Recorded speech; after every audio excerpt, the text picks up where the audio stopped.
Let us all take a moment to put ourselves into God's presence. In the name of the Father, and of the Son, and of the Holy Spirit. Heavenly Father, we thank you for the opportunity to once more come together and break open your word. We ask you to bless us in our endeavors to know you better, as well as your plan of salvation. We ask this as we ask all things through Christ our Lord. Amen. In the name of the Father, Son, and Holy Spirit. Amen. Okay, we had a good groove last week. We were able to get 8 chapters in, and since I don't think we're going through much law right now, we actually have a break and we hear a couple of different stories. So this will be more interesting than what we've been hearing.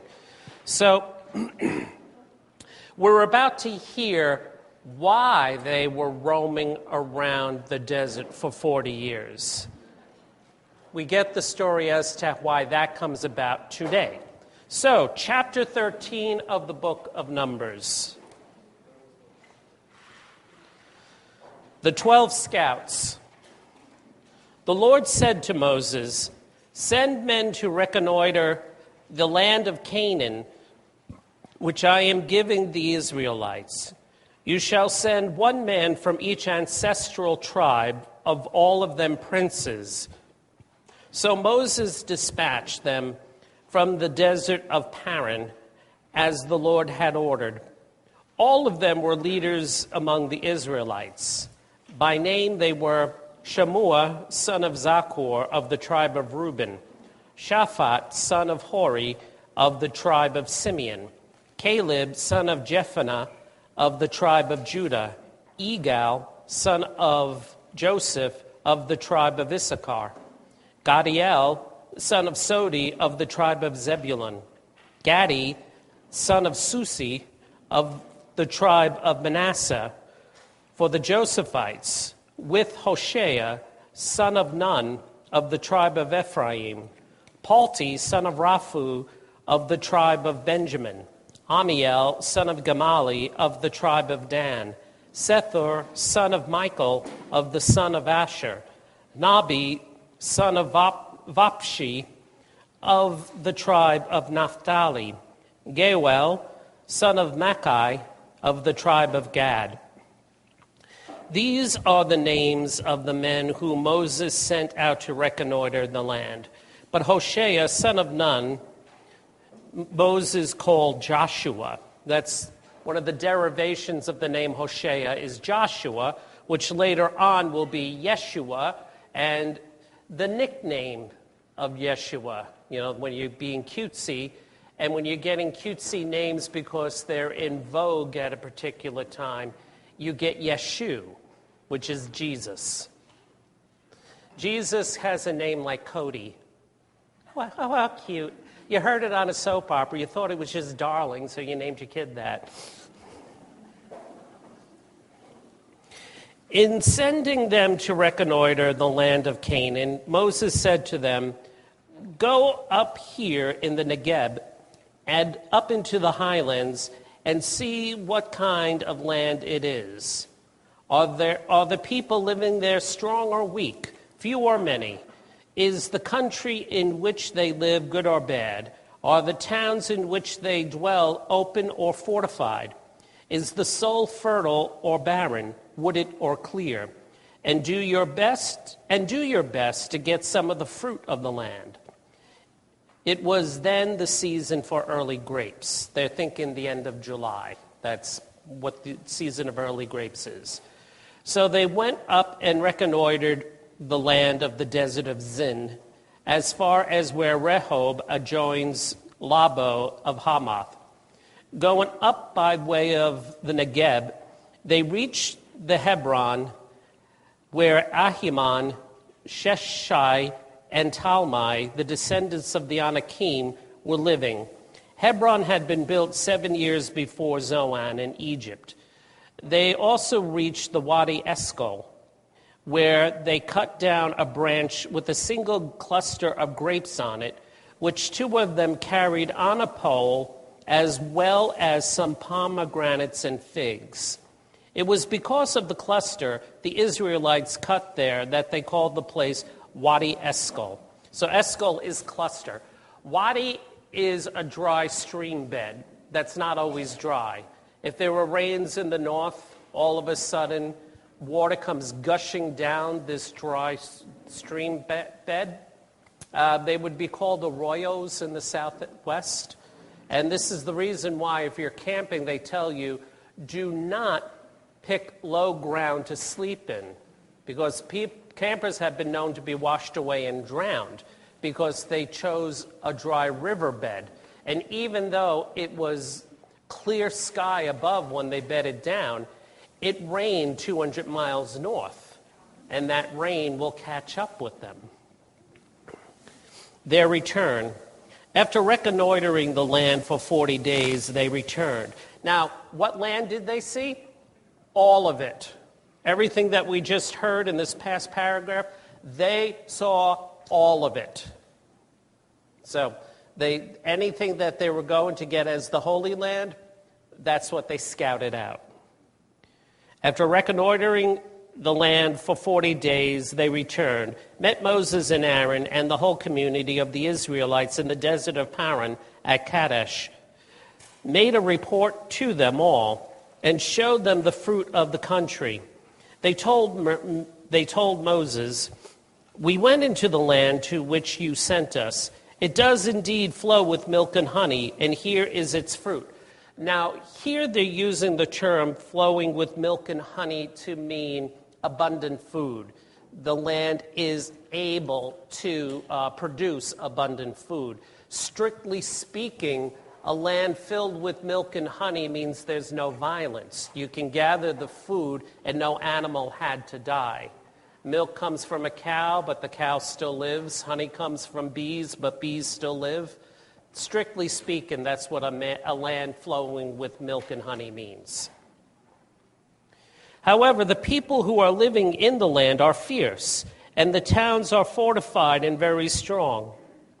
Besides, we saw descendants of the Anakim there. The Amalekites live in the region of the Negeb.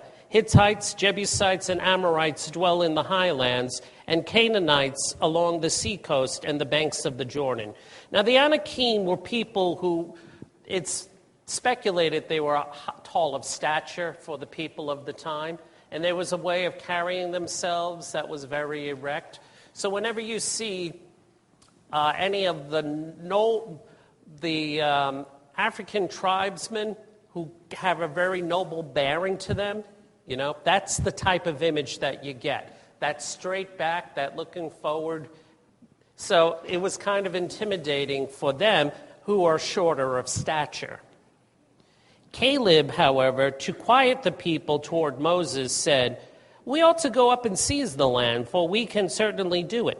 We can take them." But the man who had gone up with him said, "We cannot attack these people. They are too strong for us." So they spread discouraging reports among the Israelites about the land they had scouted, saying, "The land that we explored is a country that consumes its inhabitants, and all the people we saw were huge, veritable giants. Anakim were a race of giants. We felt like mere grasshoppers, and so we must have seemed to them." So it's a smear campaign against Moses. Threats of revolt. At this, the whole community broke out with loud cries, and even in the night, the people wailed. All the Israelites grumbled against Moses and Aaron, the whole community saying to them, "Would that we have died in the land of Egypt." This riff again. Or that here in the desert we were dead. Why is the Lord bringing us into this land only to have us fall by the sword? Our wives and little ones will be taken as booty. Would it not be better for us to return to Egypt? So they said to one another, "Let us appoint a leader and go back to Egypt." But Moses and Aaron fell prostrate before the whole assembled community of the Israelites, while Joshua, son of Nun, and Caleb, son of Jephunneh, who had been in the party that scouted the land, tore their garments and said to the whole community of the Israelites, The country which we went through and explored is a fine, rich land. If the Lord is pleased with us, he will bring us in and give us that land, a land flowing with milk and honey. But do not rebel against the Lord. You need not be afraid of the people of that land, but they are but food for us. So they're turning around what was being said. They will consume us? No, we will consume them. Their defense has left them, but the Lord is with us. Therefore, do not be afraid of them. In answer, the whole community threatened to stone them. The Lord's sentence. By then the glory of the Lord appeared at the meeting tent to all the Israelites, and the Lord said to Moses, "How long will this people spurn me? How long will they refuse to believe in me despite all the signs that I performed among them? I will strike them with pestilence and wipe them out. Then I will make of you a nation greater and mightier than they." But Moses said to the Lord, "Are the Egyptians to hear of this?" Now, I can't stress this enough. This is what is so peculiar and so marvelous about the Jewish religion at their time. Who talks back to a God and lives? And yet, those that Yahweh is in a relationship with can do just that. It's a relationship. It's a give and take. And so Moses, yes, can do this. If Yahweh considers Moses his friend, then when Moses disagrees, Moses gets to say, "I'm not with you on this one," and make an argument. And Yahweh will listen. This is what's so strange when they're talking about Yahweh to the Babylonians, when they are all in the Babylonian exile, and the Babylonians are talking about their gods, such as Marduk. No one talks back to a god. And yet Yahweh expects that. Yahweh expects you to weigh in. Would someone do me the favor of closing the kitchen door, please? There's a lot of noise coming out of that. Thank you. But Moses said to the Lord, "Are the Egyptians to hear of this? For by your power you brought out this people from among them.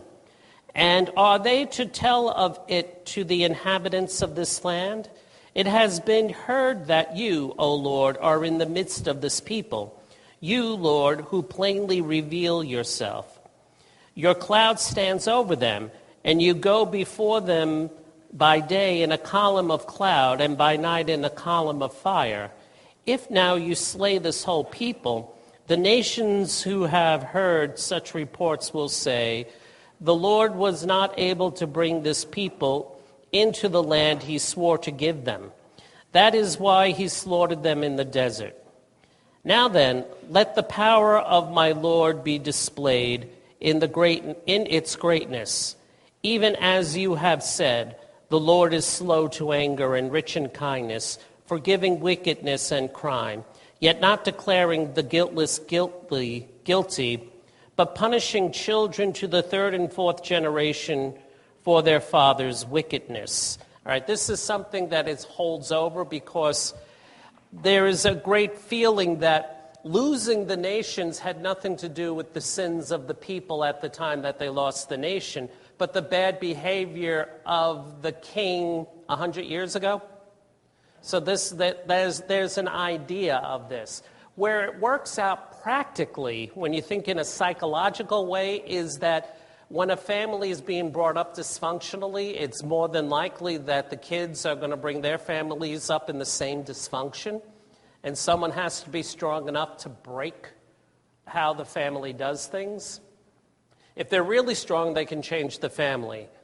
If they're not that strong, they just disappear if they're smart and have nothing to do with the crazy family anymore. But in this situation, when you're thinking about the family as a nation, it's the same thing. If bad patterns were set up, well then, yeah, its effects are going to be felt through the generations. But as it's being used here, it's an explanation as to why we lost the country. It may not have been us who were behaving badly, but certainly we can think about some of our kings and queens that we have had in the past that we're being punished for, like King Ahab and Queen Jezebel.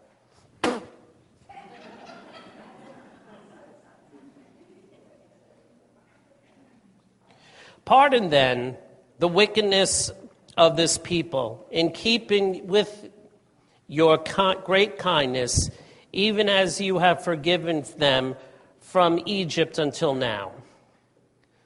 The Lord answered, I pardon them as you have asked. Yet by my life and the Lord's glory that fills the whole earth, all of the men who have seen my glory and the signs I worked in Egypt and in the desert, who nevertheless have put me to the test 10 times already and have failed to hear my voice. I would like to ask someone to do this homework. From the time that they got to the other side of the Red Sea in Exodus up until this moment in Numbers, when someone has the free time, not now, when you have free time, check how many times they grumbled against him. We're sick of this food, we don't have water, she smells, things like that.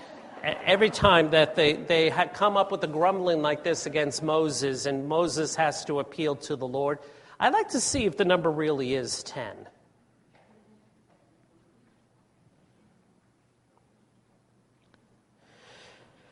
None of those who have spurned me shall see it.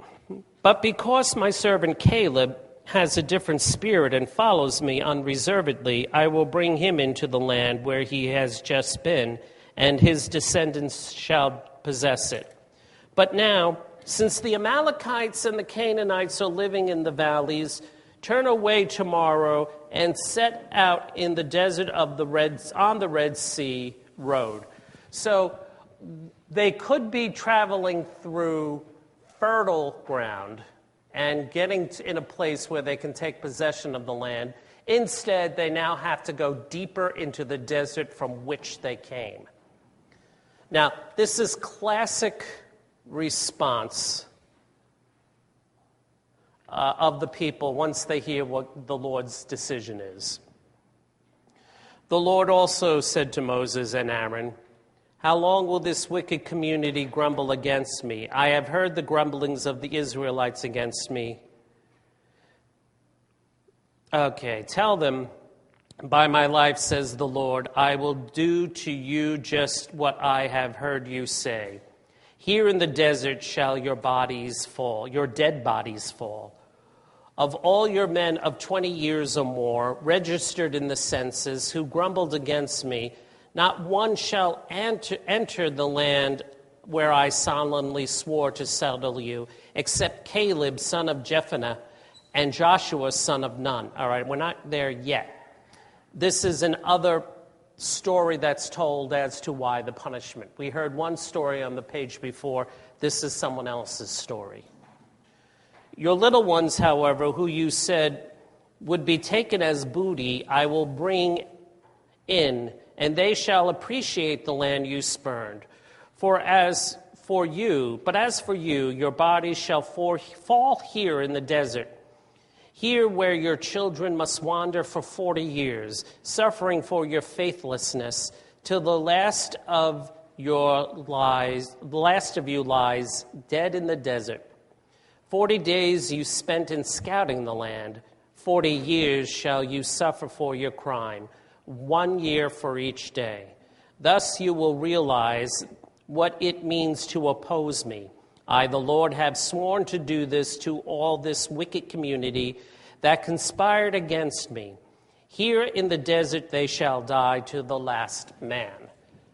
Now, 40, when you say 40 days, 40 weeks, 40 days, 40 nights, 40 years, it's like saying in a story when someone says to you, like you're talking about how you ran into someone you haven't seen in years, and you ran into them in Kohl's. I was there to buy a coat. Oh, how much was the coat? You go, $1.380, because that's not important to the story. What's important to the story is that you ran into this person you haven't seen in years. So you just throw out a figure. The coat was $1.380, and you just keep on going with the story. 40 works like that.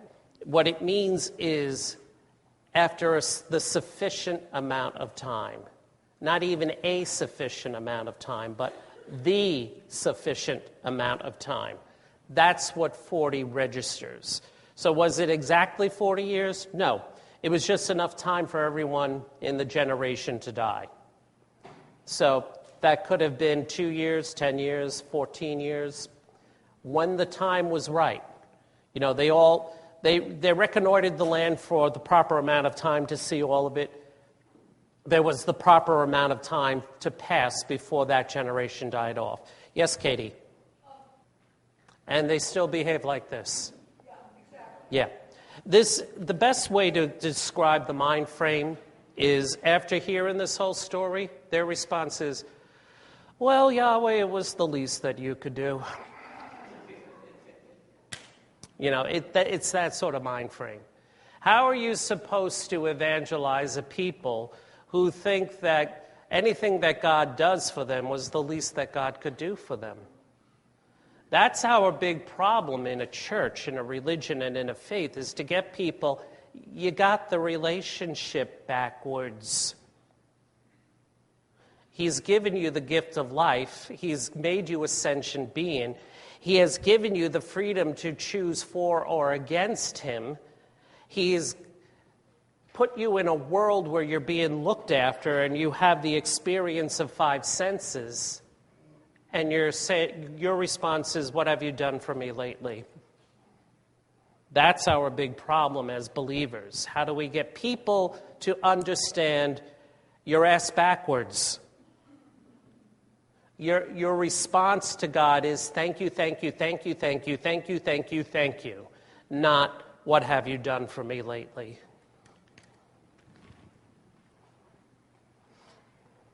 And so it happened to the men whom Moses had sent to reconnoiter the land, and who on returning had set the whole community grumbling against him by spreading discouraging reports about the land.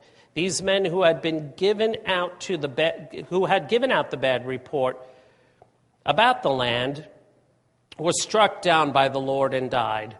Of all the men who had gone to reconnoiter the land, only Joshua son of Nun and Caleb son of Jephunneh survived.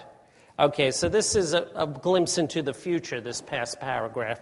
Now we're going to go back to the time period. We're in the present for them now. When Moses repeated these words to all the Israelites, the people felt great remorse. Early the next morning, they started up into the foothills, saying, "Here, we're ready to go up to the place of the Lord spoke of, for we were indeed doing wrong." So they're a day late and $1 short, is basically what it comes down to. And Moses is probably in utter stupefaction. Hello? Is anyone in there? Every time you do something like this, you're ignoring what God just said. Seriously? You're going to decide you're doing this now? Now? The day after he told you the way it's going to go down? Now? That's like the position that Moses is in. You know, so it was the same thing with the golden calf. I'm going to go up and get the law for you. Well, he's taken too long, so let's decide what Yahweh looks like. He looks like a golden calf. Exactly when did Yahweh's hand in Egypt, dragging them out of Egypt during the 10 plagues and across the Red Sea, that then closed on the greatest military might of its time, look like a baby cow? They're trying to control their God. That's the problem. Ask backwards on the relationship. We don't control God. We ask God, what is it that he wants from us? This is part of the fall. We got the relationship ass backwards. Moses said, "Why are you again disobeying the Lord's orders? This cannot succeed. Do not go up, because the Lord is not in your midst. If you go up, you will be beaten down before your enemies. For there the Amalekites and the Canaanites face you, and you will fall by the sword. You will have turned back from following the Lord. Therefore, the Lord will not be with you." Yet they dared to go up into the foothills, even though neither the Ark of the Covenant of the Lord nor Moses left the camp. And the Amalekites and Canaanites who dwelt in the hill country came down and defeated them, beating them as far back as Hormah. Hormah, one of the Canaanite royal cities in southern Judea, known at this time as Zephath. The origin of the later name is told in Numbers 21, so we'll get up to there. If you go to the Holy Lands now, they got these places marked. They'll tell you what they are. This is Hormah here, and there will be still a town there. So, these places still exist. Okay, secondary offerings. The Lord said to Moses, "Give the Israelites these instructions.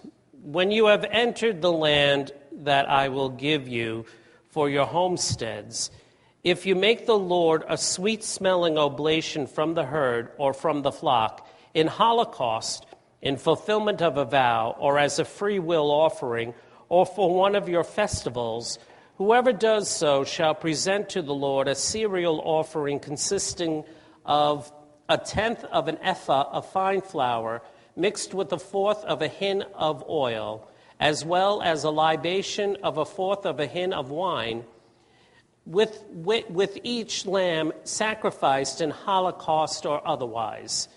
With each sacrifice of a ram, you shall present a cereal offering of 2/10 of an ephah of fine flour mixed with a third of a hin of oil, and a libation of a third of a hin of wine, thus making a sweet-smelling offering to the Lord.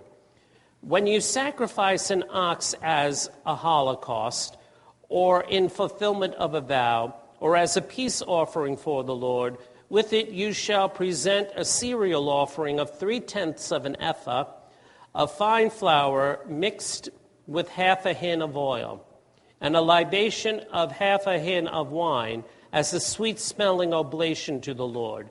The same is to be done for each ox, ram, lamb, or goat. Whatever the number you offer, do the same for each of them. Okay, remember, the person who is really pulling together the book of Numbers is the priestly editor. So he's making sure, he's taking these opportunities where the Lord, it's understood, we just heard a story of the strength of Yahweh. They're going to throw in how to do things right now, so we don't go against Yahweh again. So they're taking an opportunity to stop the narrative and to teach us something that we should be doing today. And get it right. Do it right this time. All the native-born shall make these offerings in the same way. Whenever they present a sweet-smelling oblation to the Lord, likewise, in any future generation, any alien residing with you permanently or for a time, who presents a sweet-smelling oblation to the Lord, shall do as you do. There is but one rule for you and for the resident alien, a perpetual rule for all your descendants.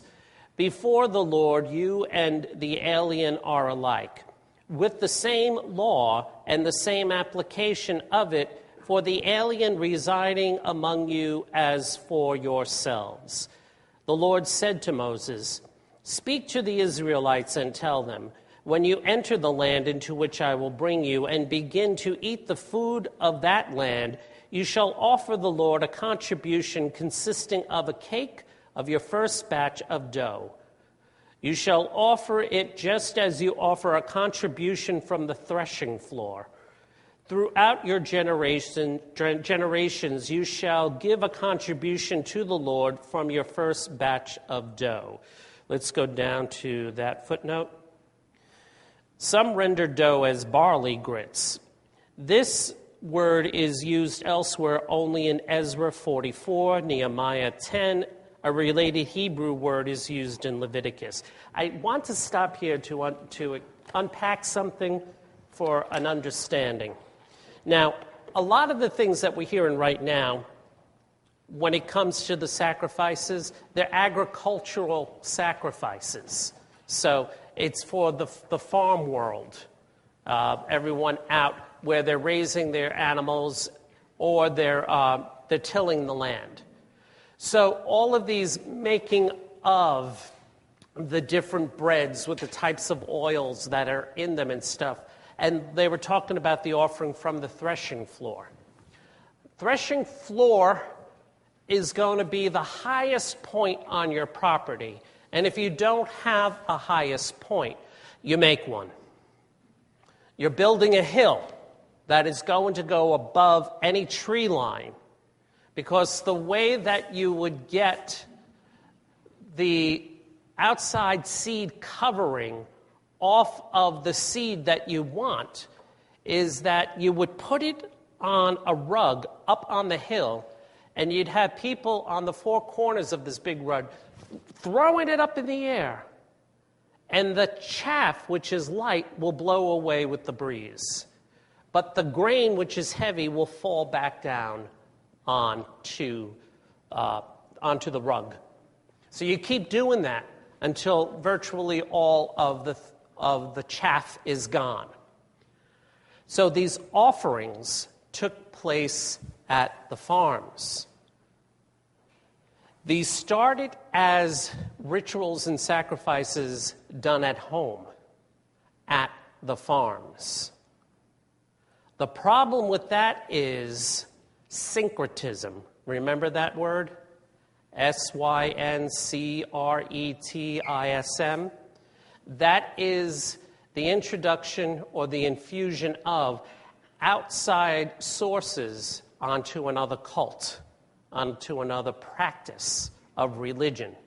So they were slowly bringing into the Hebrew way of worshiping Yahweh practices that were of the Canaanite people, such as the poles. So what happens over time, because one of the theories is, why did God make us lose the country? Because we forgot that he was God. We were bringing in far too many things that were from the outside religions, the religions of the Baals or the Philistines or something like that. And so God is annoyed because we're not worshiping him the way that we're supposed to be worshiping him. We're not even worshiping him. We're worshiping Baal.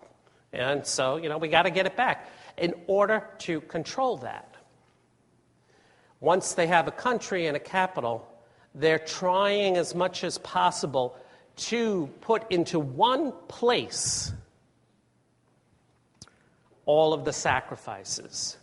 So as time goes on, there's going to be an enforcement of the only proper place for sacrifice is Jerusalem, on Mount Zion in Jerusalem, which at one time was a threshing floor. So the only threshing floor now is the site of the temple. This way they can control how the ceremonies are being conducted.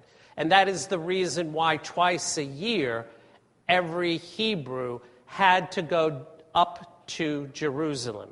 Now, the picture of going up to Jerusalem, this confused me for a very long time because I wasn't thinking of the geography of the place. Because to me, up is north. But what they mean here is up the mountain. Up is into this fortified mountain, which is Jerusalem. So that's what they mean when you go up to the mountain of the Lord. Yes, Polly? That hit me once that song we sing at church. I love it so much. I lift mine eyes to the hills, Jerusalem, my destiny. It's all fit right in place. Yeah, and it works so much better when you know what is actually going on. This is one of the reasons why they knew Luke really wasn't Jewish. He really didn't spend all that much time in Jerusalem, because when he's explaining things about how Jesus left this place and went to another, people go, wow, what, did he find a wormhole? How did he get from there to there? He doesn't really know the layout of Judea or Galilee or Samaria. He just knows the stories. He doesn't know the geography. So that's how they know that he wrote his gospel in some place like Syria, Antioch, as opposed to Jerusalem. Okay. The Lord said to Moses, "Speak to the Israelites and tell them, put on the proper pair of glasses. Then you shall know what the Lord said to Moses."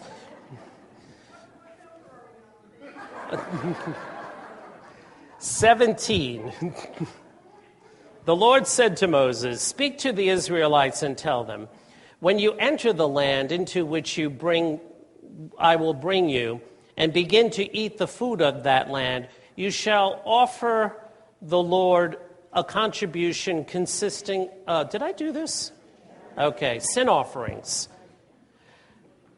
When through inadvertence you fail to carry out any of these commandments, which the Lord gives to Moses, and through Moses to you, from the time the Lord first issues the commandment down through your generations, if the community itself unwittingly becomes guilty of a fault of inadvertence, the whole community shall offer the holocaust of one young bull as a sweet-smelling oblation pleasing to the Lord, along with its prescribed cereal offering and libation, as well as one he-goat as a sin offering.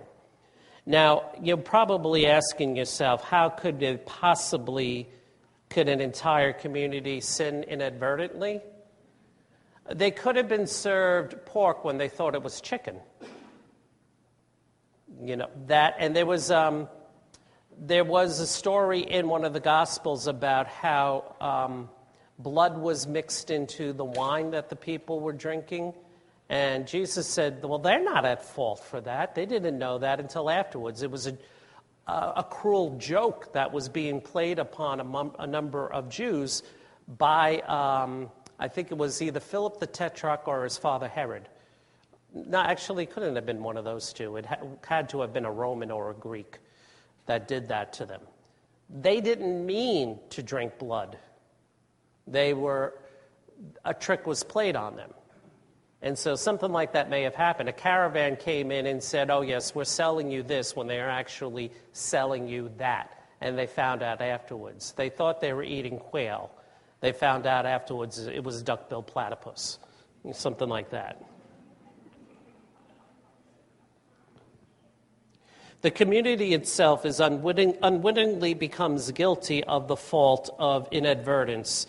The whole community shall offer the holocaust of one young bull as a sweet-smelling oblation pleasing to the Lord, along with its prescribed cereal offering and libation, as well as one he-goat as a sin offering.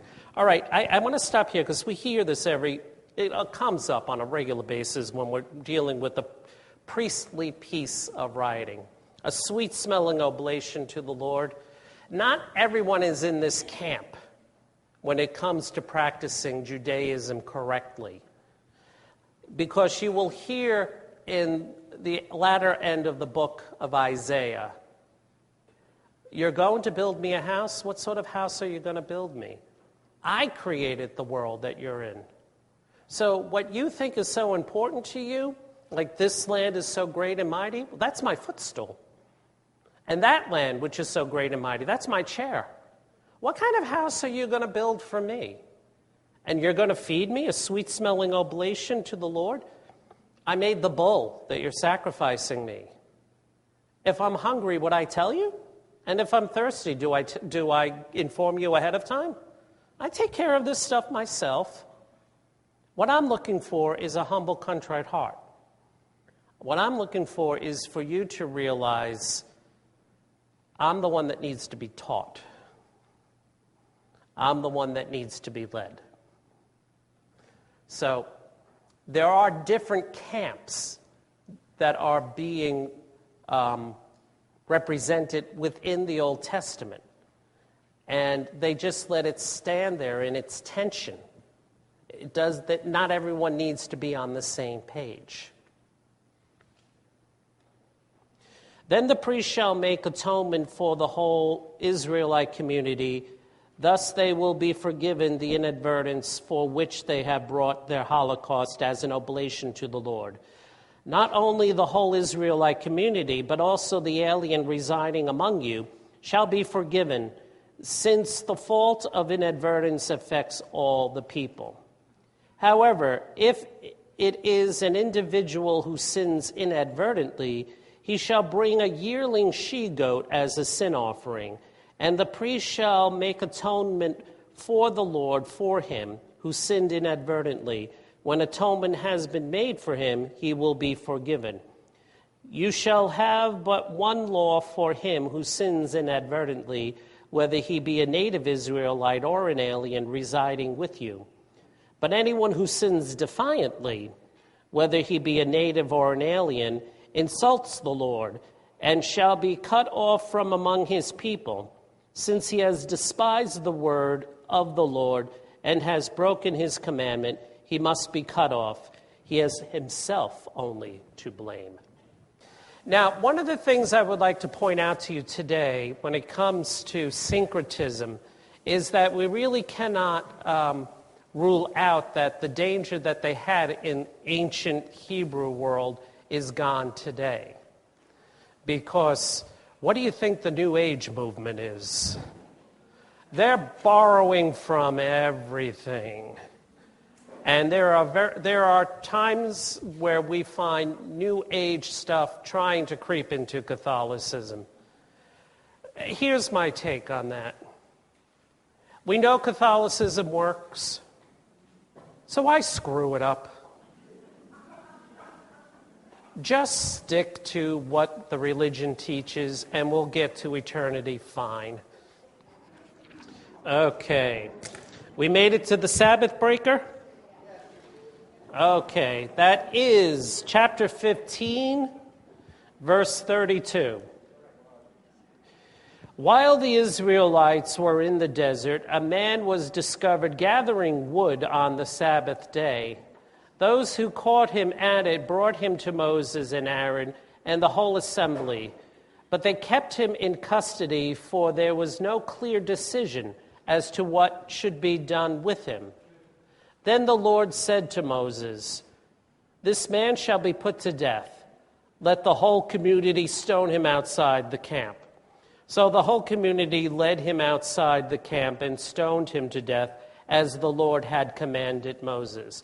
Now, you cannot help but wonder, is this what was going through the Pharisees' minds when the 12, the disciples, were walking through the wheat field and plucking the heads off of the wheat and breaking open the chaff so that they could get at the grain in the middle to chew on? That was work, the breaking of the chaff. That was considered work. So were they thinking, stone them? Jesus, they must be stoned. And Jesus just basically said, knock it off. Tassels on the cloak, another thing that's going to come up in the time of Jesus. The Lord said to Moses, "Speak to the Israelites and tell them that they and their descendants must put tassels on the corners of their garments, fastening each corner tassel with a violet cord. When you use these tassels, let the sight of them remind you to keep all the commandments of the Lord, without going wantonly astray after the desires of the hearts and eyes.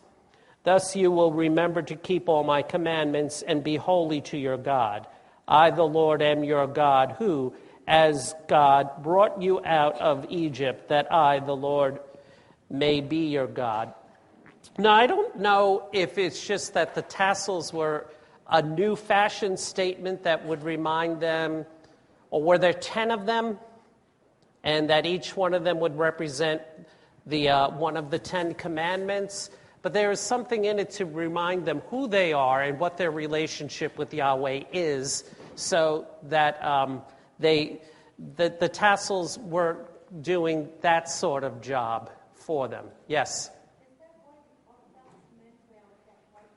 Yes. All those what they wear as a wrap around them, they have tassels on them. And at the time of Jesus, they were getting very Victorian about the whole thing. The tassels were longer, they were fatter, they were all over the place. They're talking about widening the phylacteries. The phylacteries were boxes that had written in it the Shema. Shema Yisrael, Adonai Eloheinu, Adonai Echad, which means, Hear, O Israel, the Lord your God is one, the Lord alone. And keep that close to your heart and on the front of your brain. Keep that in mind. So they would wear the wooden box on their forehead with the scroll in it to keep it present in their mind, present right in front. And on their left arm, it would be banded so it would be close to the heart. The fashion statement was, it was getting so big you couldn't bend your elbow, and it was getting so big on your head it semi-blinded you. So Jesus was talking against phylactery and tassel envy. That, knock it off. Those are just suggestions. We do see something like this happening today. It's annoying as all get out for us. Mm-hmm. 5 years ago, we went almost this time of year. Mm-hmm. And we got to play in the grandfather. There were a couple of real major phylacteries. Mm-hmm. Right.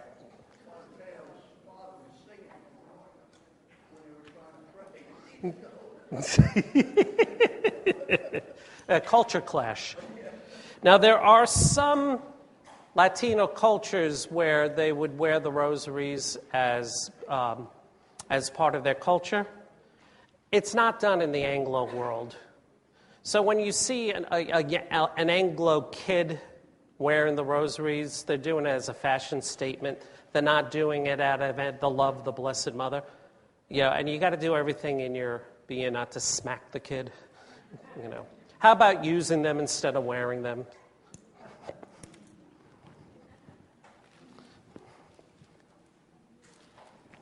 Rebellion of Korah. Korah, son of Ishar, son of Kohath, son of Levi, and the Dathan and Abiram, sons of Eliam, son of Palu, son of Reuben. I really don't like having to compete with other people talking. Took 250 Israelites who were leaders in the community, members of the council, and men of note. They stood before Moses and held an assembly against Moses and Aaron, to whom they said, "Enough from you.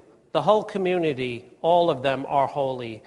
The Lord is in their midst. Why then should you set yourselves over the Lord's congregation?" Well, maybe because they keep rebelling. Maybe because they won't trust Moses when he says something, and they will grumble against Yahweh. If the whole community was as holy as Korah is claiming, he wouldn't have these problems. It's obvious that they need a shepherd. When Moses heard this, he fell prostrate. Then he said to Korah and to all his band, "May the Lord make known tomorrow morning who belongs to him and who is the Holy One, and whom he will have draw near to him. Whom he chooses, he will have draw near him. Do this, take your censers, Korah and all his band, and put fire in them, and place incense in them before the Lord tomorrow. He whom the Lord then chooses is the Holy One. Enough from you, Levites. So the Levites are getting a taste of power, and they want more. Now, I would picture for our own sakes right now, when it comes to this test, I would picture the censers the way that we have censers today in church that you see at funeral masses and at Easter Mass, on the long chains swinging around and the incense billowing out of it. That was a way of making something holy. And as the psalm tells us, may our prayers rise up to you, O Lord, like incense. And so the picture is the smoke of the incense going up and being heard by Yahweh in heaven. Now, all of the Levites are to go out and do this. And we're going to see who the Lord favors and who the Lord does not favor. So that's what's going on with the censers. Moses also said to Korah, "Listen to me, you Levites. Is it too little for you that the God of Israel has singled you out of the community of Israel to have you draw near him for the service of the Lord's dwelling and to stand before the community to minister for them? He has allowed you and your kinsmen, the descendants of Levi, to approach him, and yet you now seek the priesthood too. It is therefore against the Lord that you and all your band are conspiring. For what has Aaron done that you should grumble against him? Rebellion of Dathan and Abiram." This is a separate rebellion. They put it here because what they did was that they brought together the rebellion stories. They clumped them together. Moses summoned Dathan and Abiram, sons of Eliab, but they answered him, "We will not go." Okay, I think what I said is right, but they lumped them together as one story. Sorry? It's the sons of Eliab, and I think what they did here is two stories. They made two stories into one. Right. But what I'm remembering from reading the commentary is that they started out as two separate stories. There is? Okay. All right, so I'm going to go on. Moses summoned Dathan and Abiram, sons of Eliab, but they answered, "We will not go. Are you not satisfied with having led us here away from the land flowing with milk and honey to make us perish in the desert? Oh, it's your fault that you must now lord it over us? Far from bringing us to a land flowing with milk and honey or giving us fields and vineyards for our inheritance, will you also gouge out our eyes? No, we will not go." Then Moses became very angry and said to the Lord, "Pay no heed to their offering. I have never taken a single ass from them, nor have I wronged any one of them." Korah. Moses said to Korah, "You and all your band shall appear before the Lord tomorrow, you and they and Aaron too. Then each of you, of your 250 followers, shall take his own censer, put incense into it, and offer it to the Lord.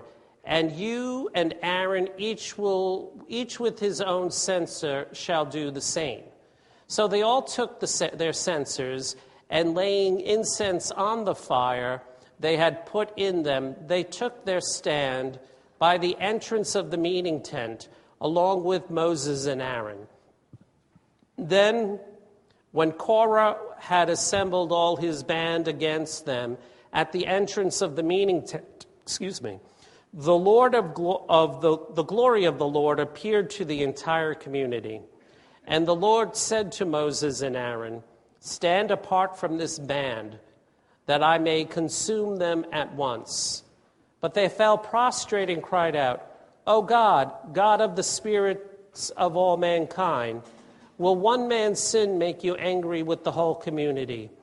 The Lord answered Moses, "Speak to the community and tell them, withdraw from the space around the dwelling of Korah, Dathan, and Abiram." Punishment of Dathan and Abiram. Moses followed the elders of Israel, arose and went to Dathan and Abiram, because they refused to come out of their tents, so Moses was forced to go to them. Then he warned the community, "Keep away from the tents of these wicked men and do not touch anything that is theirs, otherwise you too will be swept away because of all their sins." When Dathan and Abiram had come out and were standing at the entrance of their tents with their wives and sons and little ones, Moses said, "This is how you shall know that it was the Lord who sent me to do all I have done, and that it was not I who planned it. If these men die an ordinary death, merely suffering the fate common to all mankind, then it was not the Lord who sent me. But if the Lord does something entirely new, and the ground opens its mouth and swallows them alive down to the netherworld with all belongings to them, then you will know that these men have defied the Lord." No sooner had he finished saying all this than the ground beneath them split open, and the earth opened its mouth and swallowed them and their families and all of Korah's men and all their possessions. They went down alive to the netherworld with all belonging to them. The earth closed over them, and they perished from the community. But all the Israelites near them fled out at their shrieks, saying, "The earth might swallow us too." Now they're brought down to the netherworld. The netherworld in ancient cosmology is Sheol. And the Sheol is the underground where the dead go. The dead are sleeping in Sheol. So alive, they're brought down to the dead. That's what happened to them. Punishment of Korah.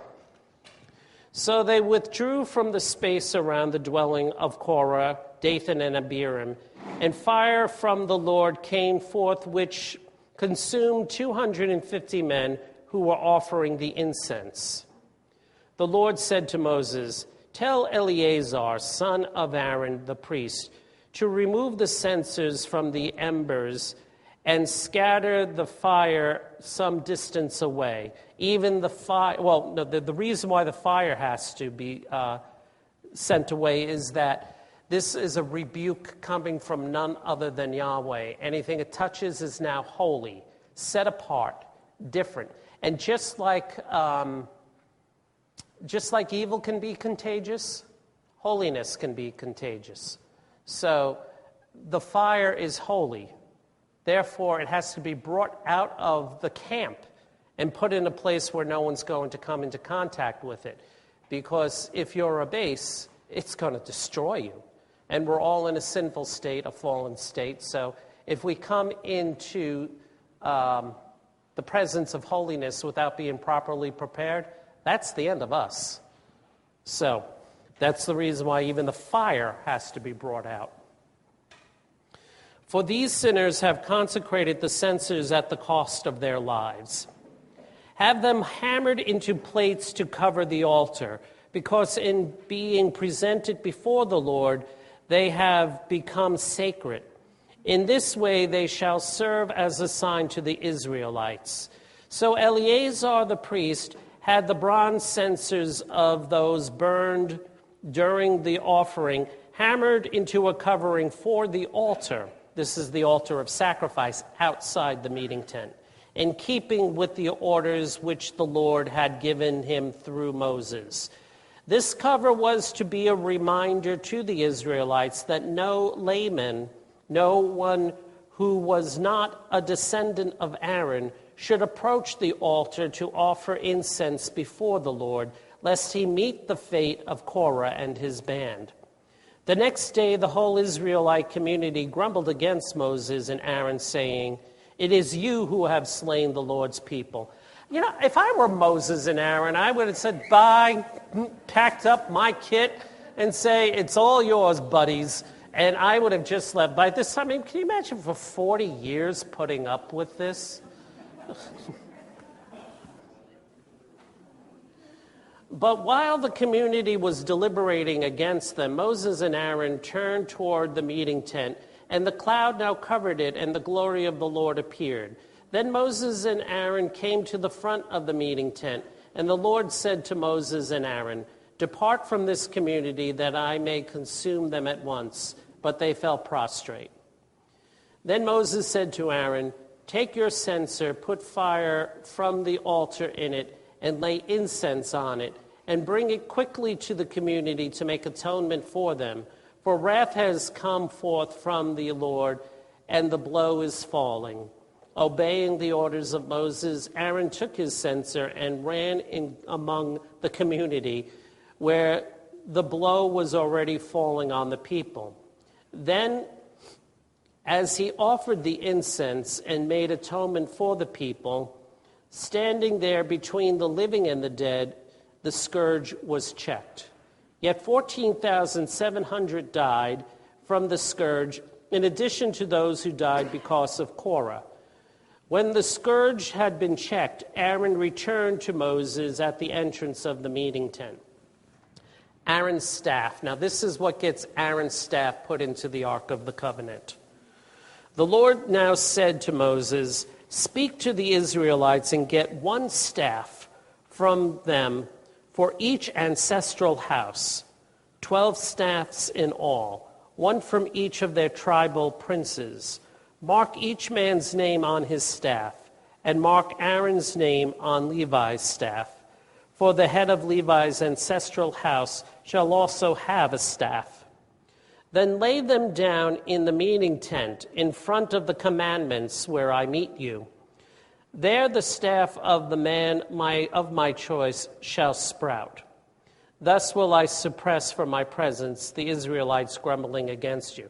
So it's a power play that's being brought up, and we're going to see who favor rests upon among the leaders of each of the 13 tribes.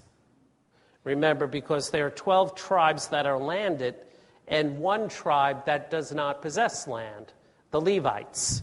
So we're going to see what happens when all 13 staffs are laid in front of the Ark of the Covenant. So Moses spoke to the Israelites, and their princes gave him staffs, 12 in all, from each tribal prince, and Aaron's staff was with them. Then Moses laid the staffs down before the Lord in the tent of the commandments. The next day, when Moses entered the tent, Aaron's staff, representing the house of Levi, had sprouted and put forth not only shoots, but blossoms as well, even bore ripe almonds. Moses thereupon brought out all the staffs from the Lord's presence to the Israelites. After each prince identified his own staff and took it, the Lord said to Moses, "Put Aaron's staff in front of the commandments to be kept there as a warning to the rebellious, so that their grumbling may cease before me. If it does not, they will die." And Moses did as the Lord had commanded him. Charge of the sacred things. Then the Israelites cried out to Moses, "We are perishing, we are lost, we are all lost. Every time anyone approaches the dwelling of the Lord, he dies. Are we to perish to the last man?" The Lord said to Aaron, "You and your sons," this is I think there are only 2 times that God speaks directly to Aaron instead of to Moses. Here's one of those times. Okay, let's see what it says. 18. This law, which kept unqualified persons from contact with sacred things, is the answer to the Israelites' cry in Numbers 17:28. It is followed by other laws concerning priests and Levites. Okay. The Lord said to Aaron, "You and your sons, as well as other members of your ancestral house, shall be responsible for the sanctuary, but the responsibility of the priesthood shall rest on you and your sons alone. Bring with you also your other kinsmen of the tribe of Levi, your ancestral tribe, as your associates and assistants, while you and your sons are in front of the Ten Commandments." Now, we covered this already. We know who's in charge of what. So what this is another story, an other tradition of how things got to be is being preserved. I would say this one is being preserved by the priest because they're talking about the holiness, the otherness of the presence of God. And the other story was probably Deuteronomy or coming from the Elohist or the Yahwist. This one has the ring of the priest to it. Okay, am I at 3? They shall look after your persons and the whole tent. However, they shall not come near the sacred vessels or the altar, lest both they and you die. As your associates, they shall have charge of all the work connected with the meeting tent. But no layman shall come near you. You shall have charge of the sanctuary and of the altar, that wrath may not fall again upon the Israelites. Remember, it is I who have taken your kinsmen, the Levites, from the body of the Israelites. They are a gift to you. Oh, that sounds like Father Teo, doesn't it?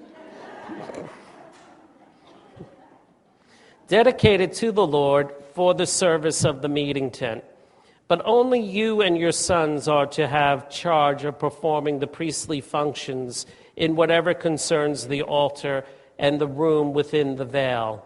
I give you the priesthood as a gift. Any layman who draws near shall be put to death.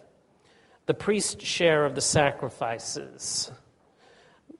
This is basically, the priest is worth his what's the word I'm looking for? His room and board. We're at chapter 18, verse 8. So this is basically telling you that a portion of the sacrifices goes to the priest because he's worth his pay. So pay attention. The Lord said to Aaron, I myself have given you charge of the contributions made to me in the various sacred offerings of the Israelites. By perpetual ordinance I have assigned them to you and to your sons as your priestly share. You shall have the right to share in the oblations that are most sacred, in whatever they offer me as cereal offerings or sin offerings or guilt offerings. These shares shall accrue to you and to your sons. In eating them, you shall treat them as most sacred. Every male among you may partake of them. As sacred they belong to you.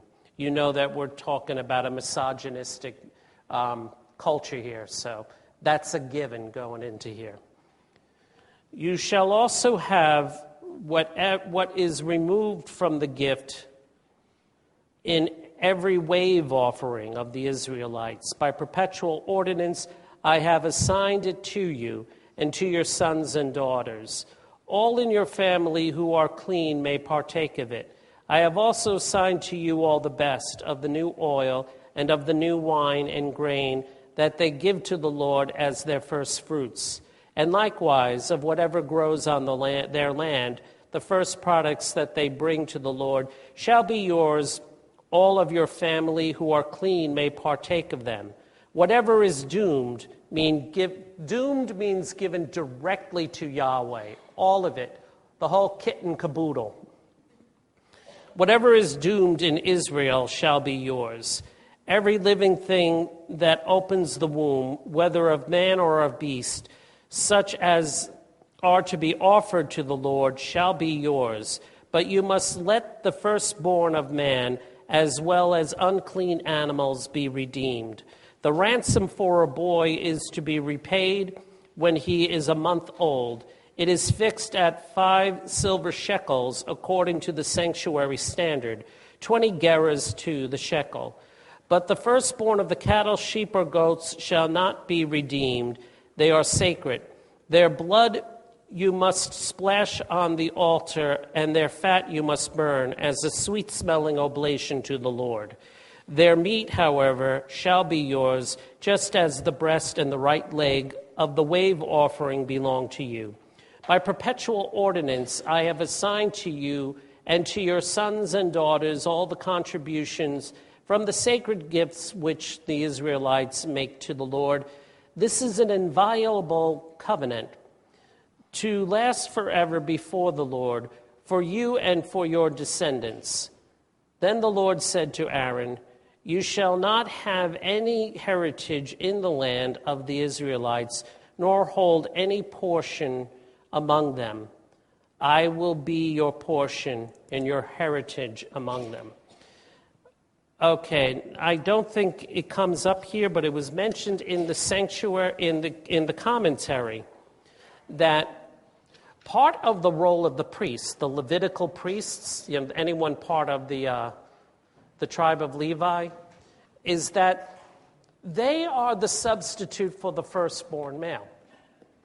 That instead of you having to hand over your firstborn male to Yahweh, the changeling is the priest, is the whole tribe of Levi. So instead of taking everyone's firstborn, he's taken that tribe. That's the substitution. Okay, let us remember that I stopped there. It's strange because I stopped in the middle of a chapter. So we're at tithes due to Levites, but we didn't do bad. We did about 5.5. So that's pretty good. Any questions? Yes.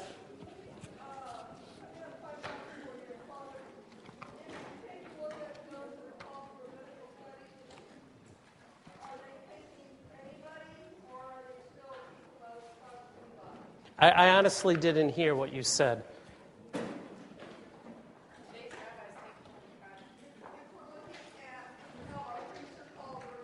Right. Uh-huh.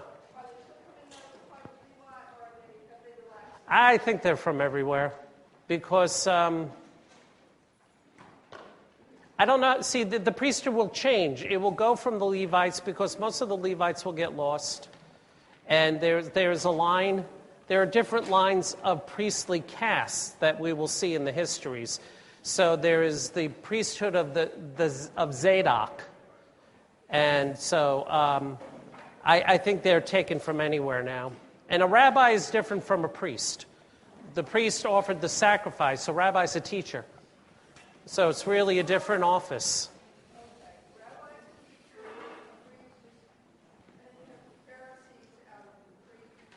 Think of the Pharisees as charismatics.